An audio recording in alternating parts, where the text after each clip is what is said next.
Women's Wear. Embrace the elegance and look effortlessly beautiful. Any summer holidays kannu call GT Holidays ku pannu. South India's #1 travel brand. Beauty 90. இதயம் இதையே விரும்பும் beauty என் 90.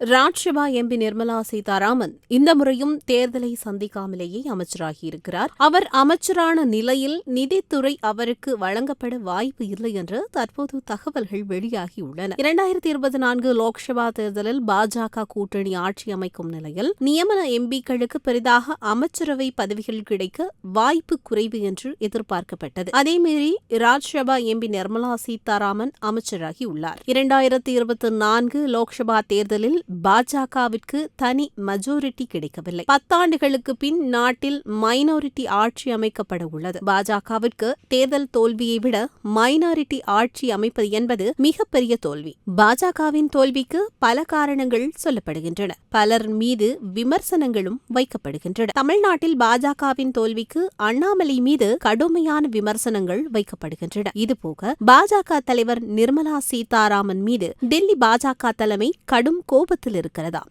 அவரின் GST கொள்கைகள் பாஜக தோற்க முக்கிய காரணமாக அமைந்தது. அவர் மக்கள் மீது மிக அதிகமாக வரி விதித்தது பாஜகவின் தோல்விக்கு மிகப்பெரிய காரணமாக அமைந்தது. அவரின் செயல்பாடுகள், கோபமான பதில்கள், ஏழை மக்களின் பிரச்சினைகளை புரிந்து கொள்ளாத செயல்பாடுகள் கடுமையான விமர்சனங்களுக்கு உள்ளாகின. கொங்கு மண்டலத்தில் பாஜக மண்ணை கவ்வ ஜிஎஸ்டி ஒரு பெரிய காரணம். இந்த நிலையில் தான் நிர்மலா சீதாராமனுக்கு எண்டு கார்டு போட பாஜக முடிவு செய்திருப்பதாக தற்போது செய்திகள் வெளியாகிய வண்ணம் உள்ளன. அவருக்கு இந்த முறை அமைச்சர் பதவி உண்டு, ஆனால் சிறிய பதவிதான். இதனால் இந்த முறை வேறு ஒருவர் நிதி அமைச்சர் ஆகிறார் என்று கூறப்படுகிறது. நியமன எம்பிக்களுக்கு பெரிதாக அமைச்சரவை பதவிகள் கிடைக்க வாய்ப்பு குறைவு என்று எதிர்பார்க்கப்பட்ட போதிலும் அதை மீறி ராஜ்யசபா எம்பி நிர்மலா சீதாராமன் அமைச்சராகியுள்ளார். இந்த நிலையில் நிதியமைச்சராக 2 பேரின் பெயர் பரிந்துரையில் உள்ளது. ஒருவர் அமித்ஷா, இன்னொருவர் பியூஷ் கோயல். இருவரில் ஒருவர்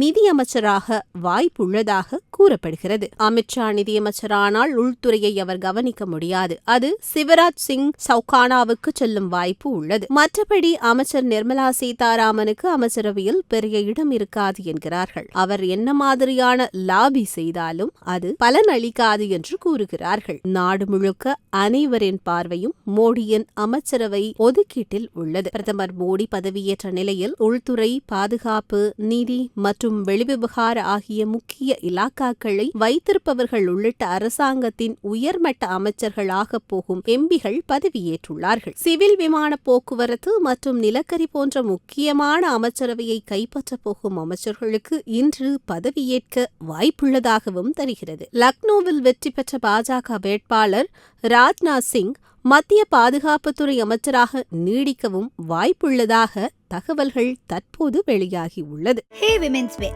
Embrace the elegance and look effortlessly beautiful. Any summer holidays kannu call GT Holidays ku pannu. South India's #1 travel brand. Beauty 90. இதயம் இதையே விரும்பும் பியூட்டி என் 90.